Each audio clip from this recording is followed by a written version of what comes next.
La vidéo suivante est des démonstrations de rudiments de l'élagage. Dans ce cas ici, ce sera sur des pins et plus tard sur des épinettes. Mais peu importe le sens, le principe est le même.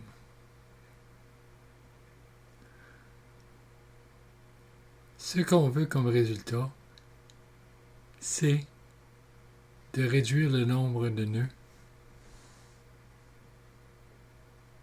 sur notre arbre pour éventuellement produire du bois de qualité. Car lorsqu'on achète des pièces de bois, on ne va pas y retrouver des nœuds qui affaiblissent notre pièce de bois.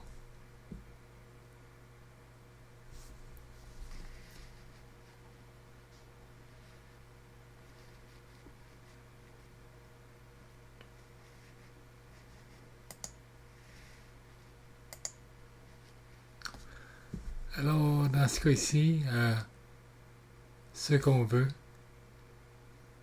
comme mentionné, c'est le moins de nœuds possible et les plus petits possibles.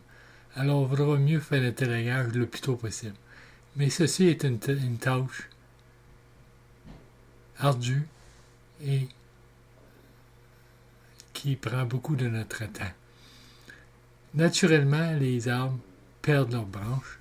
Une branche survit grâce à son feuillage, qui la nourrit, en créant une circulation de la sève qui nourrit et l'arbre et la branche. À défaut d'ensoleillement, la branche perd de son faculté de photosynthèse et de se nourrir, et éventuellement la branche dessèche et tombe par son propre poids. Ceci c'est ce qu'on appelle l'élagage naturel. Ce qui se produit en forêt lorsque les arbres sont très près l'un de l'autre, une très grande densité. Lorsqu'on a affaire à une plantation où les arbres sont généralement plantés à distance de 6 pieds chacun, question coût de planter, plus on plante densément, plus les coûts sont dispendieux, et ce qui oblige éventuellement d'élaguer nos arbres pour produire du bois de qualité. Dans une forêt naturelle, la densité est normalement plus grande et cette densité permet aux branches, en absence d'ensoleillement, dû à la grande densité, de dessécher et de tomber par leur propre poids ou l'hiver par le poids de neige et de glace qui fait en sorte que les branches cassent et celle-ci doit casser le plus près possible du tronc. Car on ne veut pas une partie de la branche de rester au tronc, car cette partie de branche va empêcher une cicatrisation du tronc de l'arbre et sera une porte d'entrée par la pourriture de cette pièce restante sur le tronc. Par la pourriture sera une porte d'entrée aux infections qui éventuellement affectera notre arbre. Alors, si on élague manuellement, on doit élaguer le plus près possible du tronc. On peut utiliser différents outils dépendant de notre habilité. Ça peut être fait à la scie à chaîne. Et idéalement, utiliser une scie à chaîne peu aiguisée. Alors, on garde nos vieilles chaînes usées et ce qui permet de pouvoir élaguer sans trop affecter le tronc.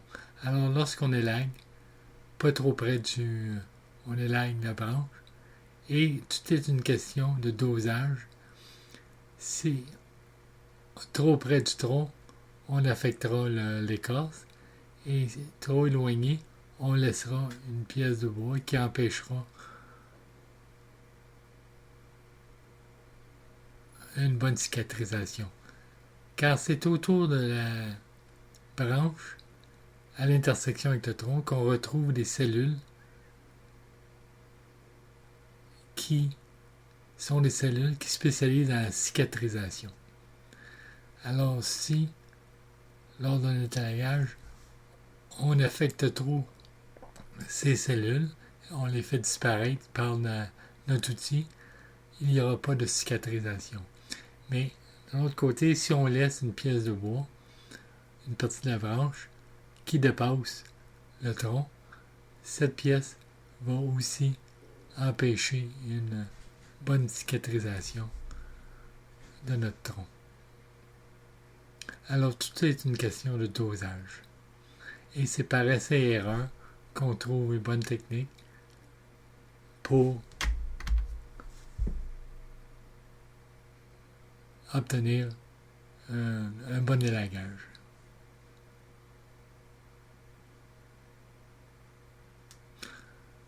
Alors plus haut sera notre élagage sur notre arbre, plus on obtiendra du bois de qualité, mais il faut toujours garder en tête qu'un arbre, pour survivre et croître, avoir une bonne croissance, prend le 2/3 de son feuillage. Alors,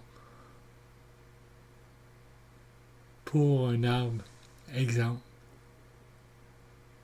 de 30 pieds d'eau, il faut laisser 20 pieds de feuillage. Alors, quitte à y aller